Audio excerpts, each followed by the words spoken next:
Africa के बीच एक मुल्क है बुर्किना फासो, एक ऐसा मुल्क जो पहले कभी किसी की नज़र में नहीं था, मगर आज ये वही जगह है जिसने पूरी दुनिया के पावर सिस्टम को हिला के रख दिया है। बुर्किना फासो, ना यहाँ बड़ी फैक्ट्रीज हैं, ना ग्लोबल इकोनॉमी में कोई बड़ा हिस्सा, लेकिन यहाँ लोगों ने एक फैसला लिया है, अब हम किसी बाहर की ताकत के जेल में नहीं रहेंगे। और इस सब के बीच उभरता है एक नाम, इब्राहिम ट्राओरे। सिर्फ 34 साल की उम्र में इसने हुकूमत संभाली और सीधा सिग्नल दिया वेस्ट को, हमारा मुल्क अब किसी के झंडे का हिस्सा नहीं बनेगा।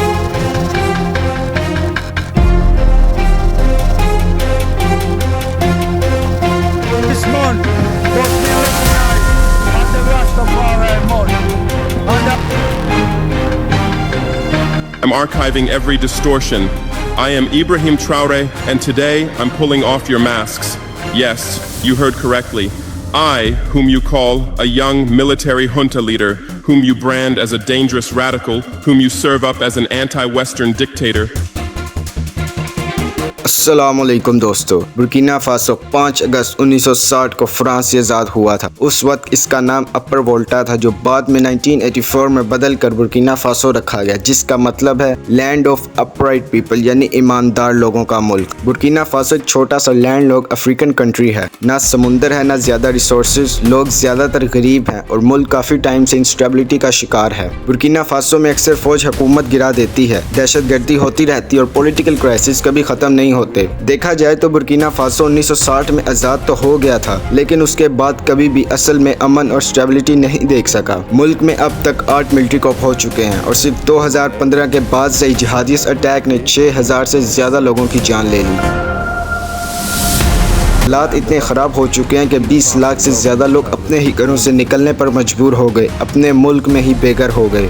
30 सितंबर 2022 को बुर्किना फासो में ज़ोरदार फायरिंग हुई, लोग डर के मारे घरों में छुप गए, रोड पर टैंक निकल आए, हर जगह एक ही आवाज़ गूंज रही थी, एक नया दौर शुरू हो चुका है। उस वक्त जो हैवी गन फायर सुनी गई थी वो मिलिट्री कॉप का हिस्सा थी, मतलब एक फौजियों के दरमियान की जिद्दोजहद थी। इब्राहिम ट्राओरे और उसके कुछ साथियों ने पुराने लीडर पाउल हेनरी दमीबा को पावर से हटाने के लिए मिलिट्री हेडक्वार्टर और की लोकेशन को कंट्रोल करने की कोशिश की।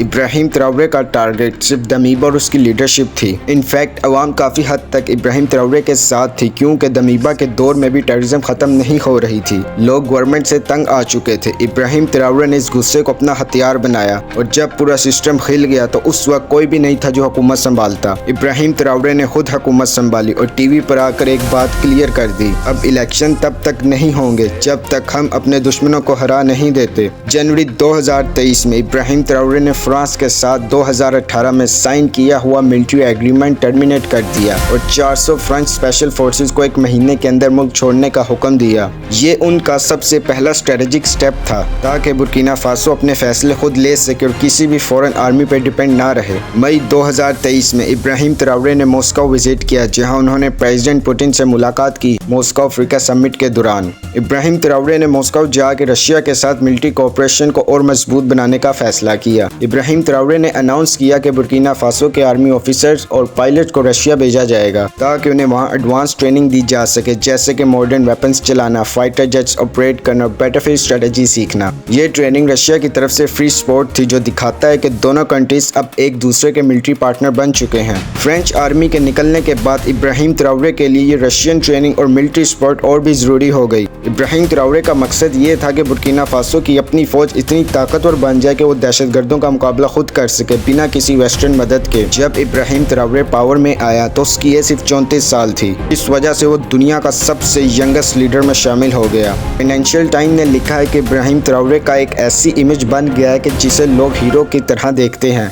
जो वेस्टर्न कंट्रीज के खिलाफ एक नई इनकलाब का लीडर बन गया है।